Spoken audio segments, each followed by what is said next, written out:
Dans le monde de la musique, Oudie Ledbetter, également connu sous le nom de Lead Belly, est une icône bien connue dont le style innovant a changé la façon dont certains artistes jouent le blues et la musique folk.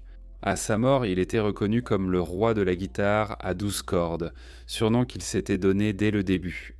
Mais à la fin de sa carrière, tout le monde l'appelait ainsi.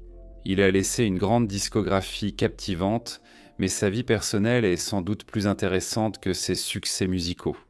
De l'évasion de prison au meurtre et à un trésor d'œuvres artistiques, la vie de cet homme avait tout, et nous allons la découvrir aujourd'hui. Voici la vie incroyable de Lead Belly.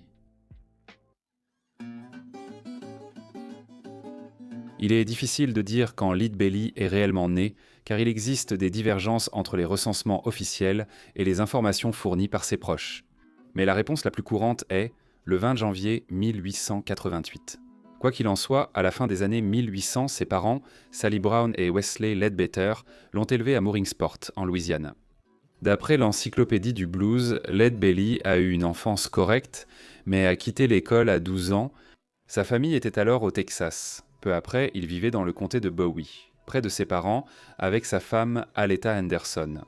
À ce stade, Oudie avait déjà été initié à la musique par son oncle Terrell, qui lui avait d'abord offert un accordéon, mais qui est également reconnu pour lui avoir fait découvrir la guitare et lui avoir enseigné les bases.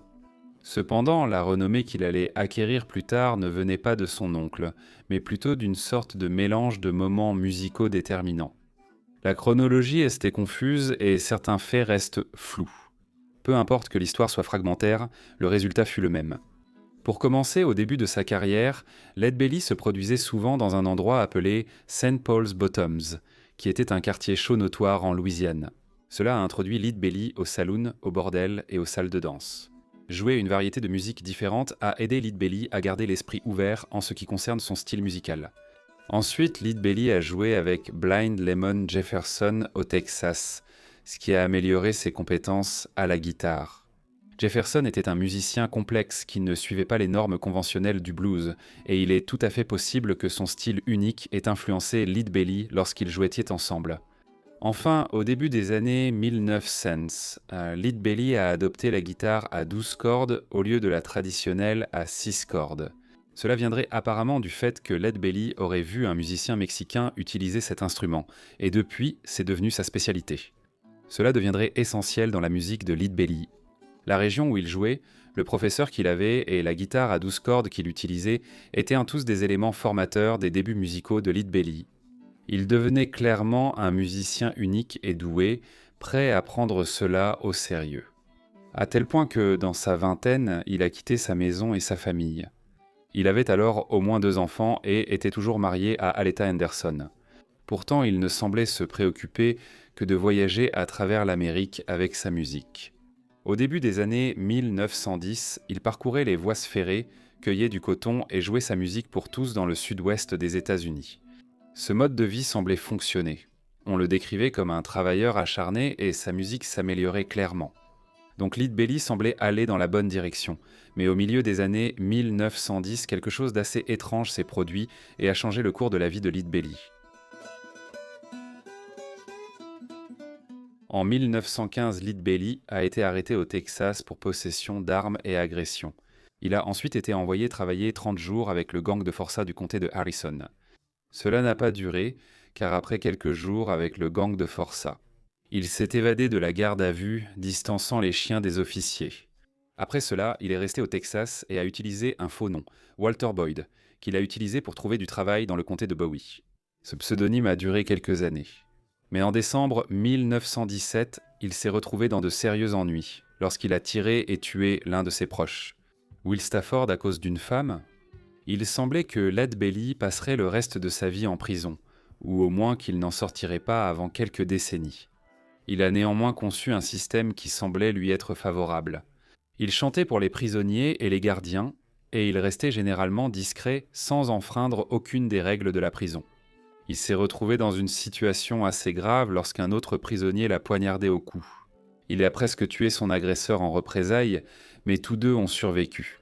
Cette attaque lui a laissé une vilaine cicatrice au cou qu'il cachait avec son bandana. Avec le temps, cela est devenu central dans son esthétique, et l'incident a renforcé son image dangereuse. Son image en prison était irréprochable, et il en a profité pour demander sa liberté en écrivant une chanson à Pat Morris Neff, gouverneur du Texas. Neff, au principe solide ou solide, avait pourtant affirmé ne pas vouloir accorder de grâce à son arrivée au pouvoir. Mais Lead Belly semblait faire exception. Entre la chanson, sa bonne conduite et le fait qu'il avait purgé 7 ans de sa peine, ce qui était le minimum requis à l'époque. En 1925, le gouverneur Neff a accordé la grâce, rendant Lead Belly libre. Cette liberté a duré environ 5 ans. Et pendant ce temps, Lead Belly a essentiellement continué ce qu'il faisait déjà auparavant, en acceptant les petits boulots qu'il pouvait trouver et en jouant sa musique pendant son temps libre. Cependant, si vous ne l'avez pas compris, Lead Belly avait une personnalité abrasive et un sacré tempérament. Il était alcoolique, ce qui l'a mené sur une voie dangereuse. Malheureusement, cela l'a ramené en prison en 1930 cette fois pour tentative de meurtre. Après s'être encore battu, son tempérament et son alcoolisme l'avaient une fois de plus conduit en prison. Et il ne semblait pas que Lead Belly était sur une voie qui le mènerait quelque part. Heureusement pour lui, il a rencontré en prison quelqu'un qui a changé sa vie à jamais. Le début des années 1930 a marqué le sommet de la Grande Dépression. Aux États-Unis, le chômage était incroyablement élevé et environ 20% de tous les Américains étaient sans emploi. Les gens perdaient leur emploi partout, et un homme qui a presque tout perdu était John Lomax. Non seulement il a perdu son emploi à la banque où il travaillait, mais sa femme est également décédée à peu près à la même époque. Lomax est tombé dans une profonde dépression, mais il en a été sorti par son fils aîné, Alan Lomax. C'est lui qui a recommandé qu'il parcourse l'Amérique à la recherche de chansons folkloriques, ce que John Lomax faisait autrefois comme métier. Il voulait se créer une anthologie de la musique qu'il découvrait. Il parcourait les villes pour trouver des artistes underground, surtout des musiciens folkloriques afro-américains rarement entendus. Vous pouvez probablement deviner où cette histoire va mener. Lors d'une visite d'une prison en Louisiane, ils rencontrèrent Lead Belly et furent aussitôt impressionnés. Ils sont ensuite revenus à la prison avec du matériel pour enregistrer des centaines de ses chansons.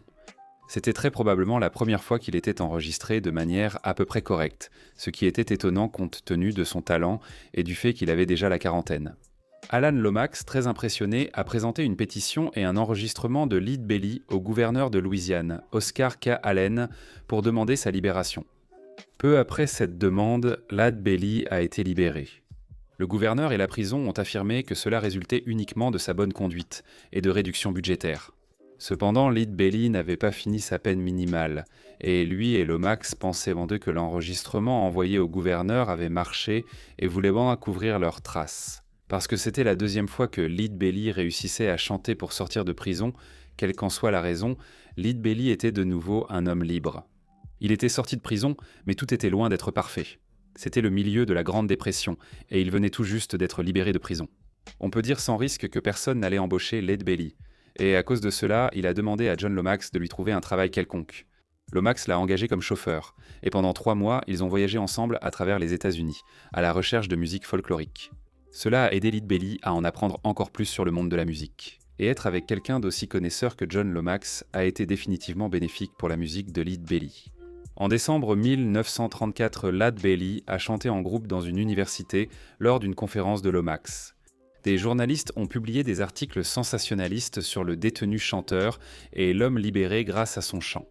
Ce n'était pas la meilleure image de Lead Belly, mais elle lui a apporté beaucoup de reconnaissance. Probablement grâce à cet engouement, Lomax a accepté de devenir le manager de Lead Belly via un ami. Il a réussi à faire signer Lead Belly chez ARC Records et en janvier 1934, ils ont enregistré quelques chansons avec lui. Ce seraient les premiers enregistrements publiés de Lead Belly. Ils ont aussi fait une brève tournée promo avec interviews, articles et reportages sur Lead Belly, mais cela n'a pas généré de ventes notables. Cela pourrait être parce que le label n'a publié que ses morceaux de blues, ignorant ses chansons folkloriques qui deviendront pourtant plus populaires plus tard. Une autre raison pourrait être la façon dont ils l'ont promu. De nombreux articles se concentraient sur ses crimes, sa race et à peu près tout ce qui pouvait faire polémique, sauf sur sa musique elle-même. Peut-être que s'il lui avait permis de sortir sa musique, ou simplement présenté comme musicien. Ses premiers travaux auraient pu être plus populaires, mais ce ne fut pas le cas. Cela signifiait qu'il gagnait très peu d'argent grâce à sa musique, mais il gagnait un peu d'argent grâce à ses tournées. Mais cela prit aussi fin en mars 1935, lorsque John Lomax décida de ne plus pouvoir travailler avec Lead Belly. Encore une fois, son alcoolisme en était la cause. Il donna à Lead Belly et à sa femme Martha un peu d'argent pour rentrer chez eux. Mais il déclara qu'il ne paierait pas la totalité de la somme qui lui était due pour les spectacles, car Lead Belly gaspillerait tout en alcool. À la place, en Curry il déclara qu'il paierait l'argent en plusieurs versements. Lead Belly n'était pas du tout content de cela et il poursuivit Lomax en justice avec succès pour obtenir la somme qui lui était due. Ce procès a également marqué la fin de leur partenariat. Il a été allégué que les choses sont devenues très tendues entre eux et il était évident qu'ils ne travailleraient plus jamais ensemble. Lead Belly a en fait tendu la main une dernière fois, suggérant qu'ils règlent leurs différends, mais cela n'a mené nulle part. C'était malheureux car, bien qu'il y ait eu quelques controverses sur la façon dont Lomax gérait Lead Belly, ils avaient en fait beaucoup de progrès avec les spectacles de promotion et les enregistrements eux-mêmes. Arrivé par des moyens peu conventionnels, Lead Belly est alors plus connu que jamais, ce qui le prépare à devenir le musicien que l'on retient aujourd'hui. Même si cela n'a duré qu'une courte période, ce chapitre est incroyablement important dans l'histoire de Lead Belly et son partenariat avec John Lomax a tout changé. En 1939, Lead Belly est allé en prison pour la dernière fois. Alan Lomax, le fils de John, a alors aidé Lead Belly à payer ses frais juridiques et à relancer sa carrière musicale. Alan avait une émission sur Columbia Broadcasting System avec le réalisateur Nicholas Ray, intitulée Back Where I Come From. Lead Belly, habitué de l'émission, a ainsi vu sa notoriété augmenter. La scène folk new-yorkaise prospérait au début des années 1940, Lead Belly étant l'un de ses principaux pionniers. Il signe chez Capitol Records, déménage en Californie en 1944 et commence à enregistrer. On peut dire que certains des meilleurs disques de Lead Belly ont été produits durant cette période. Entre 1944 et 1948, il a enregistré RN, Backwater Blues et Where Did You Sleep Last Night. Certains de ces singles ont été réunis dans l'album Midnight Special, aujourd'hui considéré comme un album folk emblématique. Mais il est aussi très important parce que c'est le dernier album de Lead Belly sorti de son vivant, car peu de temps après, il est décédé. Donc, en théorie, 1949 a été l'année la plus réussie de Lead Belly. Il avait sa propre émission de radio appelée Chansons folkloriques d'Amérique, ce qui est assez explicite, et il continuait à donner des concerts à travers les États-Unis. Cependant, sa musique avait quitté les États-Unis et il avait en fait une base de fans en Europe. Il est souvent vu comme le premier artiste de blues américain à percer en Europe. Et il a profité de cela en faisant une tournée européenne qui a commencé en France. Malheureusement, cette tournée a été écourtée lorsqu'il est tombé malade et a dû rentrer chez lui peu de temps après avoir été diagnostiqué avec la sclérose latérale amyotrophique alors qu'il était en train de mourir. Cependant, avant de mourir, il a donné son tout dernier spectacle à l'Université du Texas à Austin en l'honneur de John Lomax, qui était décédé 1 an plus tôt. C'était une manière très appropriée de boucler la boucle et de dire adieu au monde de la musique. Le 6 décembre 1949, Woody Ledbetter est décédé. Et on peut dire sans risque qu'en 61 ans passés sur cette terre, Lead Belly a changé la musique à jamais.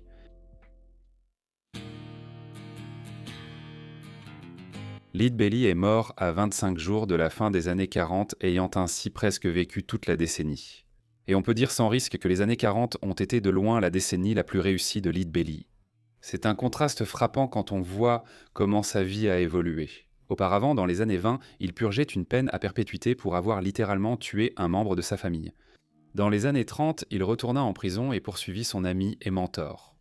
Dans les années 40, il était marié et animait sa propre émission de radio, sa carrière musicale l'ayant mené en Europe. Et il était l'un des visages les plus reconnaissables de la scène folk américaine. Je ne dis pas que tout était parfait. Bien sûr, il y a eu une petite guerre qui a eu lieu dans les années 40 et qui, j'en suis sûr, a été stressante pour lui et pour tous ceux qui l'entouraient. Mais comparé à sa vie d'avant, Lead Belly avait trouvé son rythme et consolidé son héritage. Sa musique vivrait à travers les artistes influencés. Son impact sur le folk et le blues était indéniable et il les a même transcendés. George Harrison a dit « Sans Lead Belly, pas de Lonnie Donegan. Sans Lonnie Donegan, pas de Beatles, donc ni Lead Belly ni Beatles. » En plus de cela, Bob Dylan l'a cité comme sa principale influence, et surtout, Lead Belly était l'artiste préféré de Kurt Cobain, ce qui a conduit Nirvana à reprendre sa version de Where Did You Sleep, la nuit dernière, sur MTV Unplugged. Cette reprise très populaire a fait découvrir Lead Belly à un public plus jeune. Je pourrais évoquer son influence musicale pendant des heures, Mais cette vidéo est surtout un point de départ. Si vous voulez en savoir plus sur l'impact qu'a eu cet homme, il vous suffit de chercher. Et je vous garantis que vous le trouverez partout.